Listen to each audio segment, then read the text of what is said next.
From now on, Kuraki-san's radio recording will begin.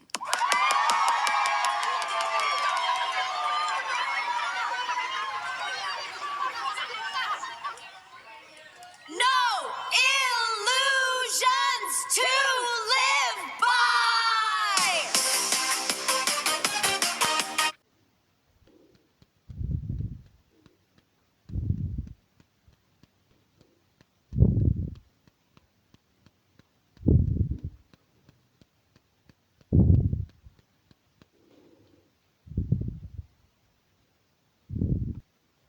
People say things like you'll hit your limit no matter how hard you try. Motivate musicians or people aiming for entertainment careers or anyone taking on something hard. But if you think about it from the bottom up, don't you think ability is determined by genetics, no matter what you do? You think what you're born with and what decide things? What do you want to find? What is that I can actually use?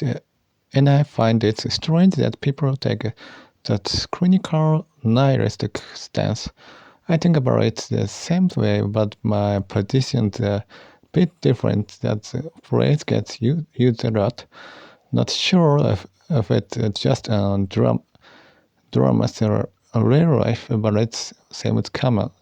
Though using it when you're not even aiming for magic, that's backward art, because you don't even know what you're applying it to.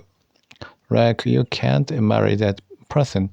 Makes sense in context, but without context, it's just a pose. Cool sounding nihilism that means nothing. I can't understand it. Self-defense. When you seriously look for something and fail, that's confirms you have nothing. That's scary, so you don't look. I can't get that.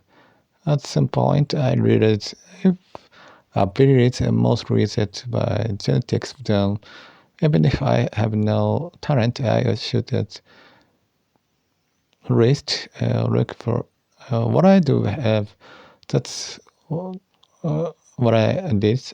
Maybe I'm the odd one, but if there's no talent, at least that's settled. You can accept it and move on.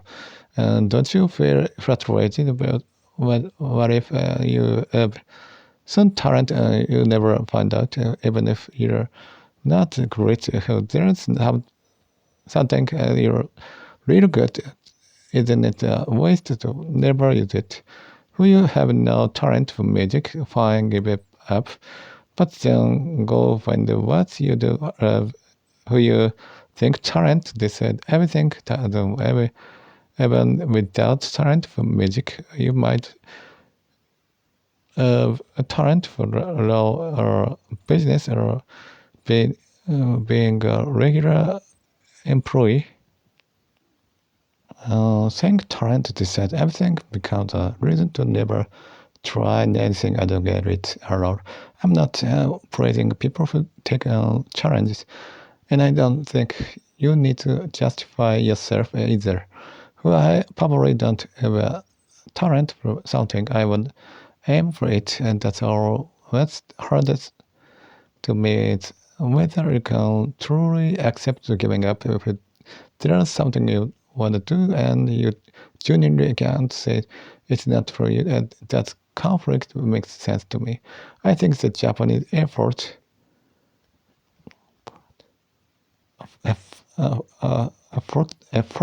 culture was the foolish part of Japan, and running to a fort after its affair. That shows poor character. Finding your best fit means comparing yourself to others, which build up a kind of exhaustion. Your position becomes clear, but I enjoy that. Oh, I'm terrible at this. I'm really skewed here, but what matters whether there's school.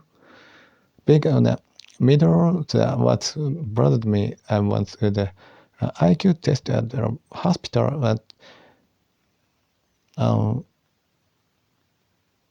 Venice was extreme, not something I would show anyone, but I was happy about it. My sense of things is pretty far off from other people's. How come this clinical director in Japan, who people think abilities genetically fixed for this effort culture exists almost nobody said talent is set by genes. They tell you to work hard and say things like some things work out and some don't. But if that way of thinking is common, why do people do school clubs after a few months you'll never go through? The environment won't give you a chance even if you have talent and statistically someone who could actually go pro maybe 1,000 or 10,000 so if you can see the limit and that makes you nihilistic. Do crowds even exist? Same with hobbies and bowling, billiard, golf, hand, programming, anything. We just can see the limit. Don't you think there's no point that's the limit anyway?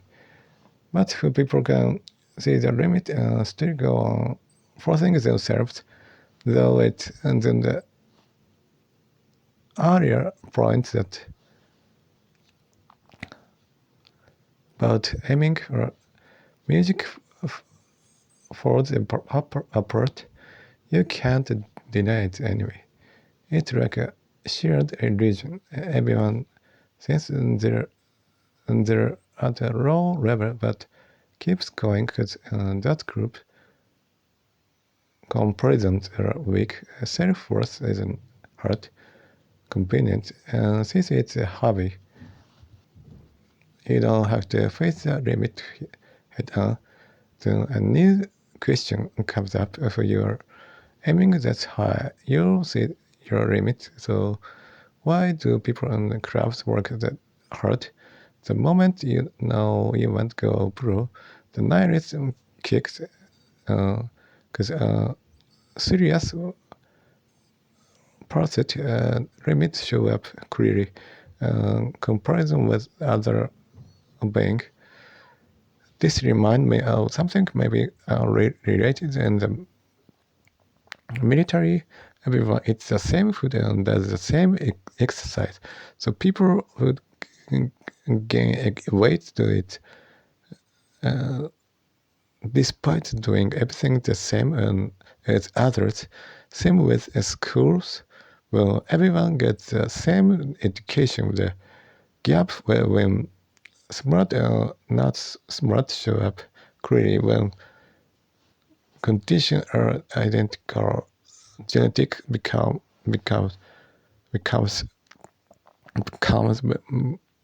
visible. That's why discrimination is such a hard problem that make everything equal and you expose people's natural difference.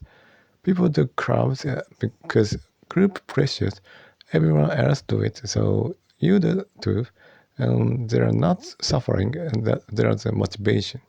That's what I can't understand.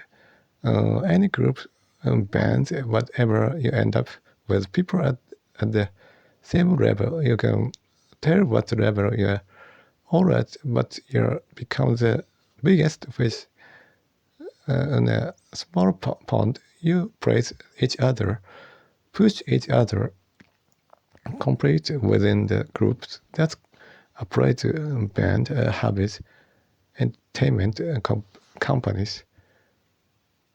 But this is really about comparing ability, especially in art. You praise each other, stay in that bubble. Everyone knows the limit. Everyone knows there's no talent. Nobody breaks through. So within that groups, the praise makes sense. I don't think that's bad. I wonder why people don't use it more deliberately. I feel satisfaction within yourself and go, whether it's music or comedy. Put you in Hokkaido doing TV, you're not nobody outside, but inside Hokkaido you're not. Now people recognize you on the street, everyone in the entertainment world know you. As long as you stay in Hokkaido, you're famous. Same with University, Hokkaido University. It's like Nagoya University or similar school. Others regions protected by geography are real big fish in a small pond, so you don't have to face the talent gap. And the shared illusion handle that convenient, yet stay with people at your level, so you know limits, but you don't see it. That's what I always call illusion. Illusion protect people. So ways, but that one thing says true, illusion's illusion. The fact that there's no talent doesn't change, but people manage to survive by holding themselves together like this at a more abstract level. Superiority, inferiority humans is really necessary from the biology standpoint. It's just a sight. In one direction, humans give it the name and call it the concept talent for drums. Still just hitting things. A fast pitch in baseball, still just throwing a rock hard. So yet you call it a great pitcher, and that's proof it's self-religion, believing that talent exists or doesn't. The talent, since most things start on top of illusions, stacking another illusion on top might be fine, but there's a difference. Nobody says great pitchers just throwing a rock, but there's this person of talent that sticks. Famous players recognized as a famous player by almost everyone. Sometimes I think it's maybe I'm just putting a brave face. Actually running from everything. Maybe everything I say. This podcast is just material to convince myself I'm living that right. Kind of escape, but that's that itself dramatic. I don't let myself about that kind of escape. And the dramas, you see characters say things like this. Dramatically, it looks cool, but it's just drama. You don't even know what it's directed at. At that moment, your perpetrator gets forgiveness from something. Maybe from a past version of yourself. You're turning your all experience on a story. I almost forgot even saying I won't allow myself that escape is introducing a value judgment. A lot of people aim for idle careers, and there's a feeling that the same them are trying to convince themselves they love it. Their part they don't love, but there's also a feeling that they have to love it. I find that strange. Why are there so many idols? Why don't they quit? You often hear that the feeling of love for something disappeared after you start. I can't understand that. Because when I started things, even if I wasn't exactly in love with them, any interest I was gone almost immediately. I wanted to quit right away, but I kept going through sheer will. Meanwhile, others around me seemed genuinely motivated. Doesn't that seem at everyone knows the feeling of love after starting? They should all be in the same position as me, wanting to quit first with no motivation, same with habits. You get bored, the level of faith, and since it's habit, there's no obligation, so why keep going? What's clearly happening is that least with habits is that people are trying to compete to serve they still love it, because quitting after getting bored looks at the other and it's like betraying yourself, being scared of losing what you loved, having started something you loved. You can't just quit that first, so you tell yourself you still love it. That's why your story was intact and you wanna believe the path you choose was right. I don't really fully understand that either. My own present, I wanna make the future work out. So that my past choice turn out to be right. But I don't think other people are actually doing that. Trying to convince yourself you love something is to keep telling yourself the choice was right. That's lying to yourself, pure self-deception. And it's sad. Actors, doctors, people who go through audition and exams who half of them feel like it was a failure. That's sad. But that's the reality. Humans, right? And their all story lives telling themselves it was fine. Because 6 months later, conditions change, the world changes, you change. Young people, especially as they grow, their thinking changes. That new kind of work they want to appear. But once you choose a career, it's hard to get back. A doctor who want to become a researcher, not easy. A nurse who want to become the hairdresser, not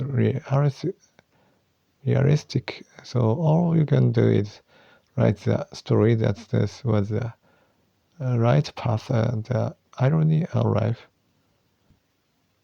Over time, I don't say you start to care about the fans. That becomes something meaningful. So you don't need a sense of mission around the start and end. Whatever path you take, you adapt. There's no much point forcing sense of calling, telling yourself, "This is my calling." It's just another story. It's dramas and maybe documentaries. You see it, the original feeling get pushed back. Someone wanted to be a teacher, but took over the family business. Eventually found meaning. The original feeling faded, but you still hear people talk about not being able to let go of the dream.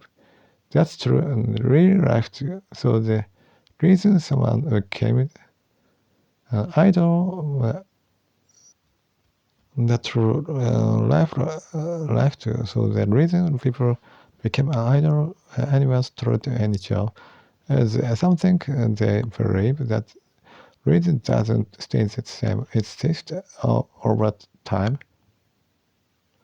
My personal things, since you chose it from many options, I wanna keep the original reason that made you choose it.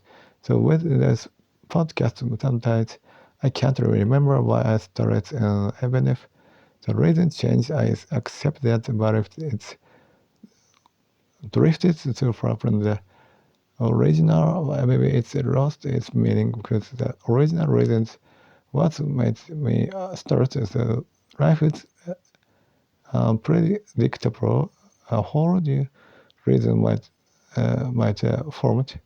Going back, you know you have no talent, but things that's clearly too painful. Like I said, you avoid the numbers, but numbers don't. Right, so you avoid having results showing up numbers, but I think each was that I carry it with more confidence if you are gonna do it. You had no talent, don't trick yourself. You know your limits, the right answer to give up. But if you know you have no talent and still keep going, some kind of resolve that has to come with that. Who you're gonna continue anyway. There's no need to hide it, no need to write itself. That makes sense. And some people can't aim for the things because this is the limit. Some keep going despite knowing there's no talent, and some just pretend not to see it. I don't understand that. Right. Looking back at crabs, even people work crabs now they're weak, but they find some personal reason it's worth it. Something that's their own comparison that's different for everyone to keep going. That balance is necessary. You can't lean too hard either way. Quitting is more painful, especially youth losing your friend. So you can't quit. To keep going, you can't look at the talent gap since everyone in a group do the same.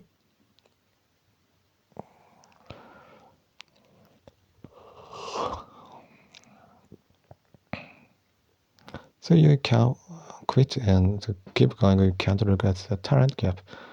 Since everyone in a group do the same, you praise each other. That's how band work probably.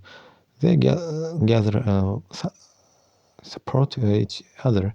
I think that's fine as long as you can't relate its illusion, its work.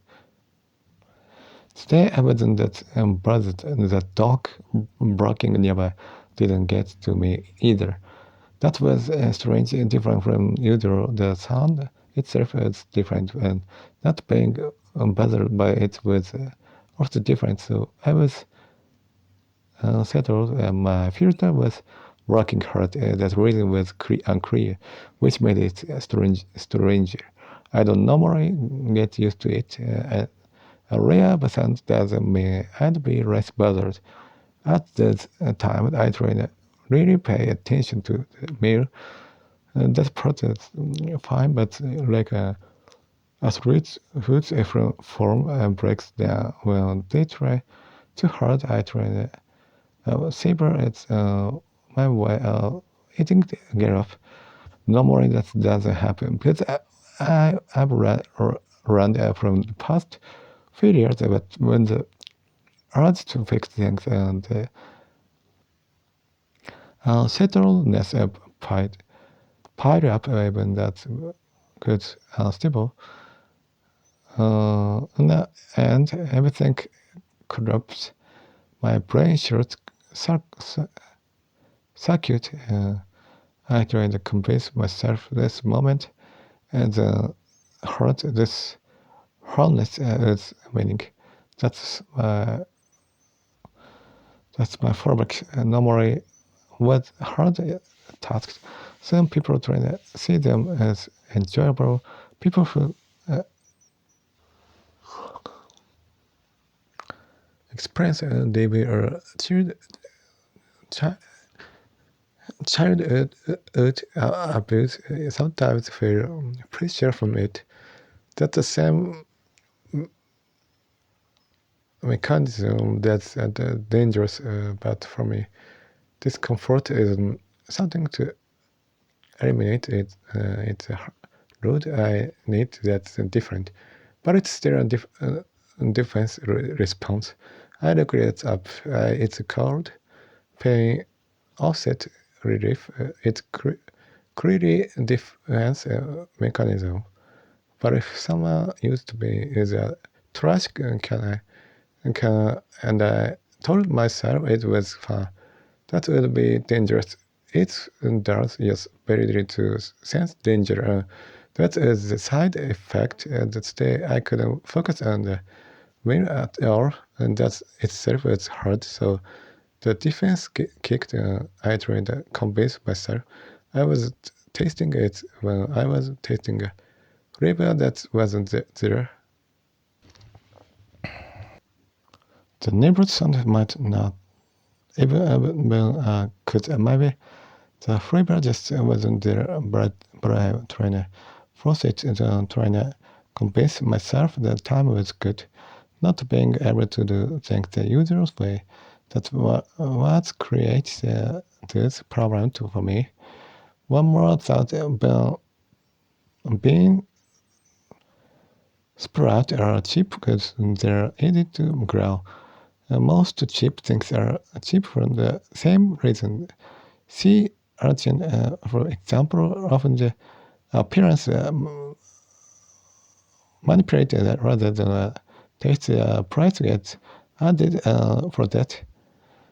Or for the transport cost, what's delicious is subjective anyway.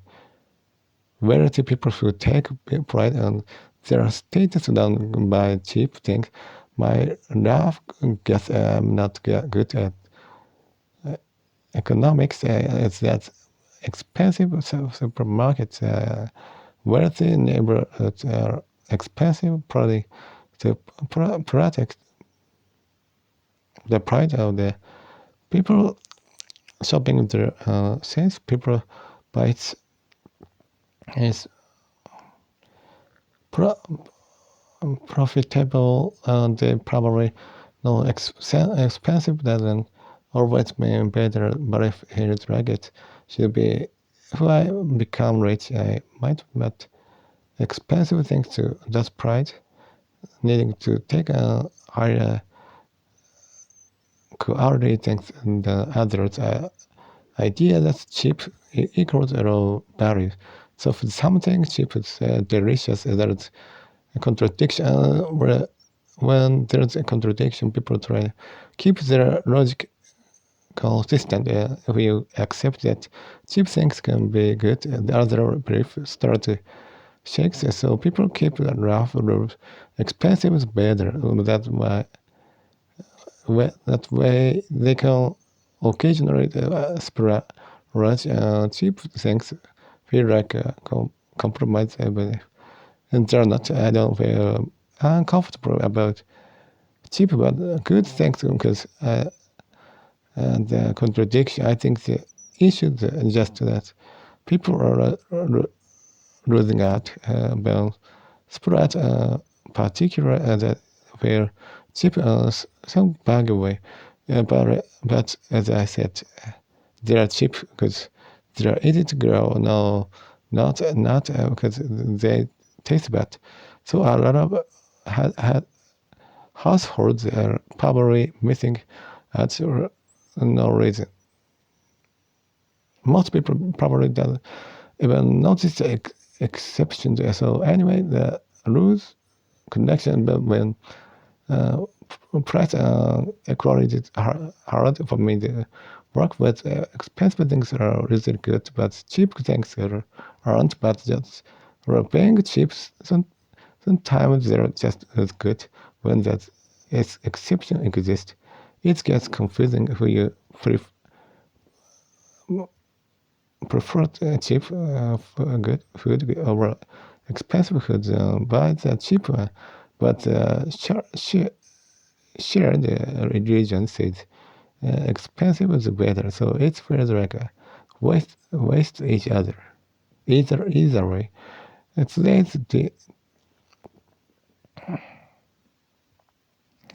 Today was rough English. conversation practice didn't go well a hard time, then I rushed to record the English episode, and the film I watched was terrible. Nothing happened on it. And a girl from Nogidaka 46 was in it. And mom told me it was a movie about coming an idol, so I watched it, but the main character ended up singing contract with a record label, and the Nogizaka girl doesn't even sing all lip sync. So when she gets caught, she runs and the excuse began. Something like, I thought there were two of us when I saw it, which isn't even an excuse. Whatever it looks like, showing out the whole time, maybe the same mindset as contemporary artists. It looks like posturing. Maybe I just know I was sensitivity about whether I of it or not. It looks like posturing. This might be too strong. Take people who love that kind of film or literature or understand feel they say something that aesthetic that's the same as what I've called art. What is the art sense anyway? The edge of it comes through. So I do it differently feeling, but that's not the context showing. I mean, that doesn't mean much, and some viewers seem to enjoy feeling smart about it, finding something obscure, something difficult from my side. It's pointless. I felt the same watching pure film. Nothing happened. When you wanna see real life, just look at real life. Actual people around you are more interesting than realistic fiction. Reality is more interesting than almost real fiction.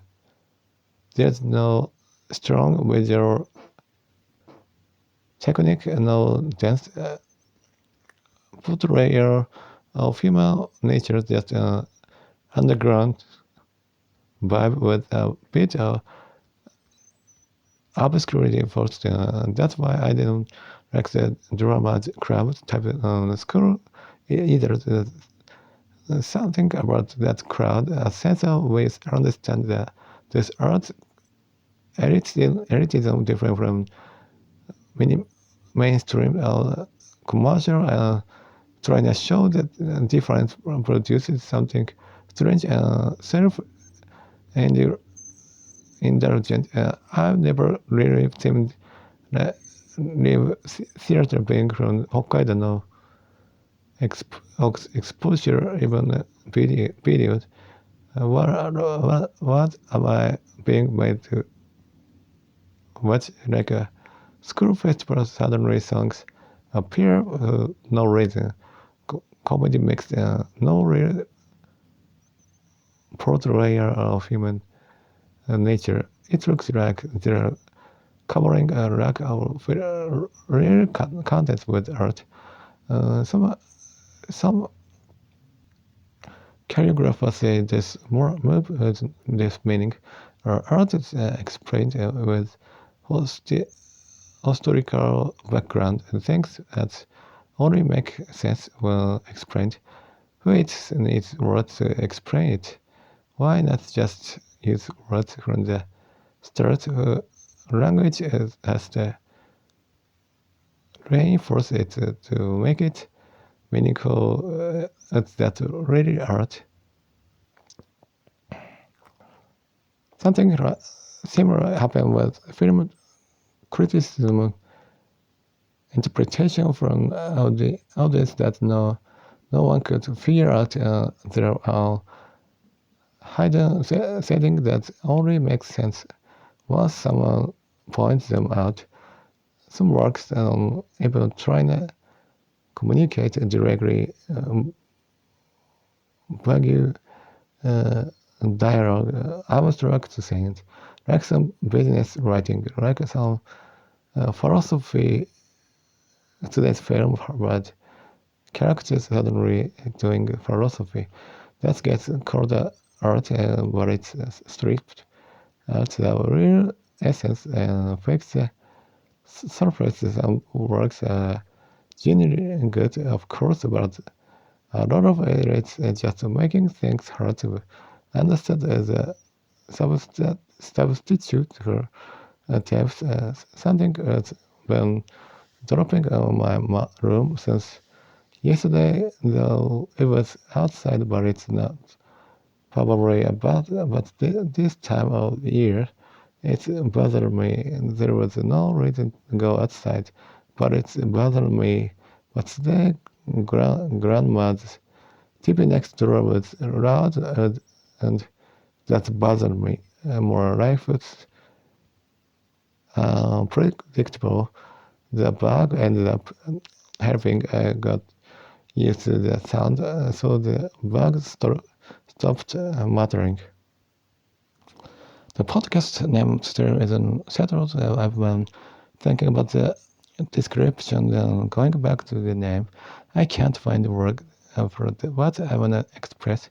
Something like even without hope or including this period, there's still something worth holding on until, but I can't find the right word, and I don't want it to sound like a religious show, but it needs an impact, and it needs to be a clear story or the way things forward that also fit under what I'm going for. Other things I was gonna change clothes Monday, but wasn't sure with what I should do. It was warm. Whether to talk about this on a podcast recording that's getting harder. I'm spending too much time each episode. It gets hotter. My thinking will get slower. I'm a little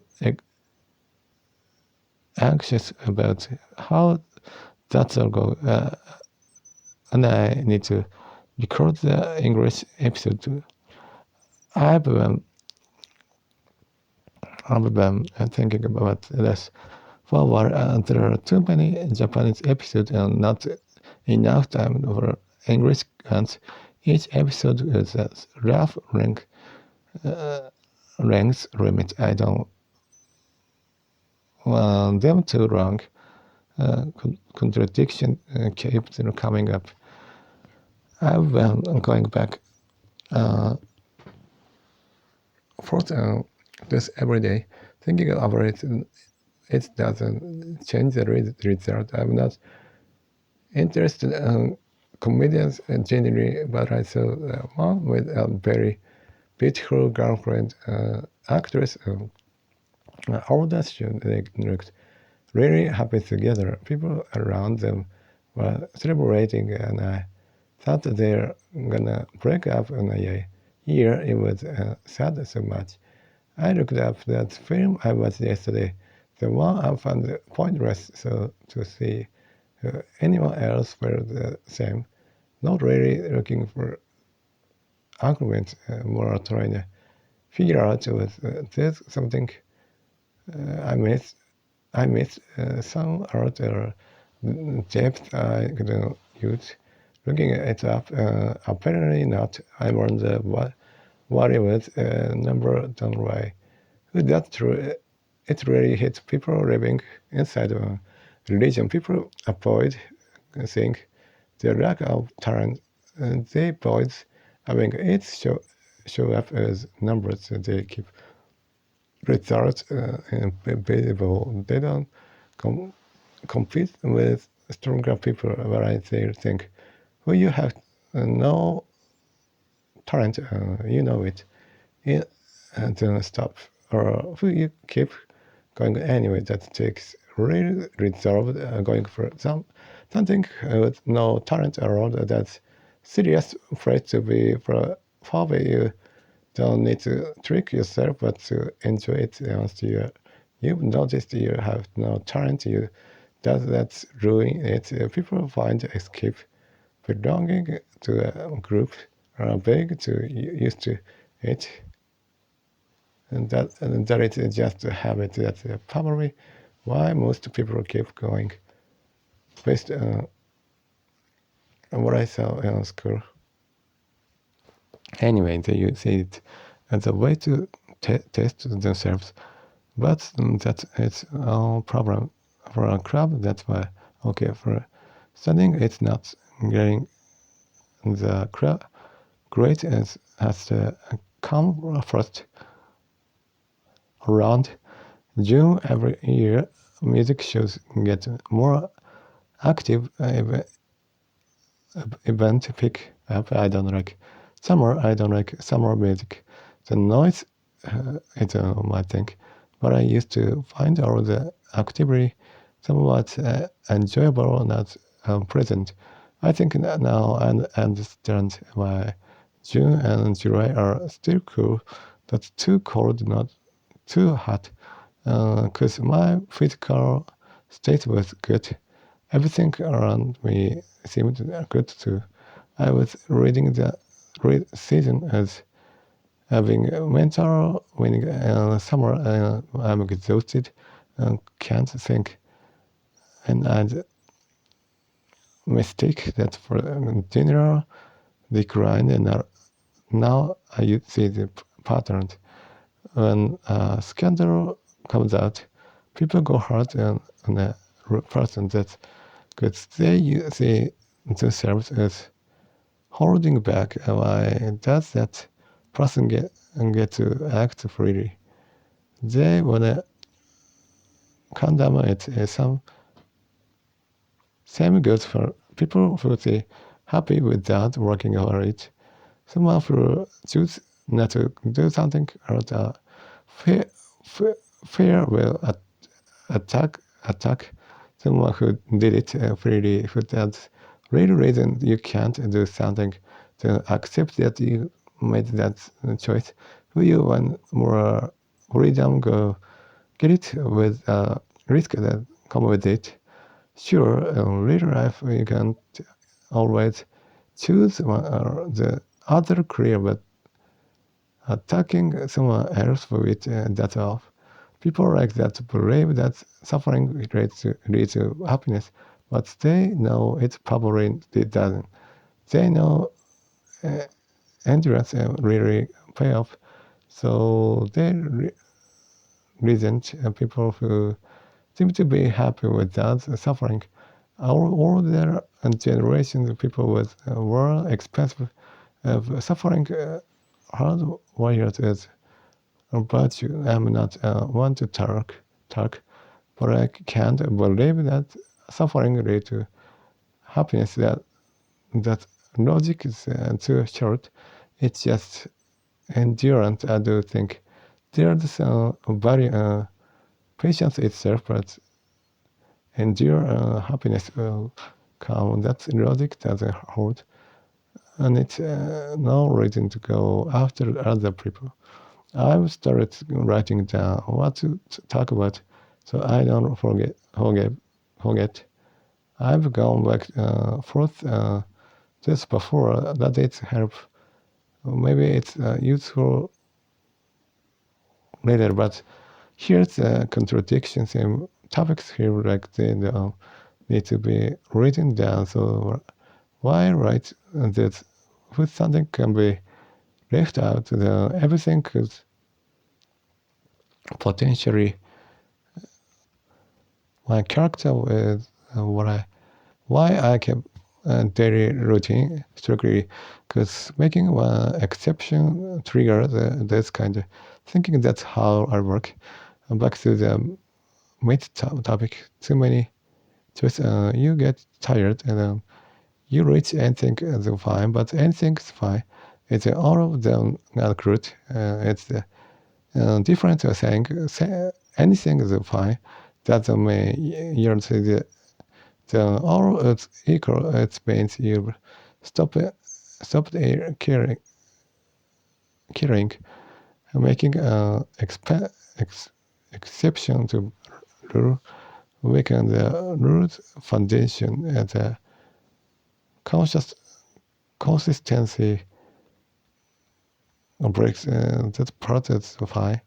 But then I jump to foul rejection as the standards start to shake.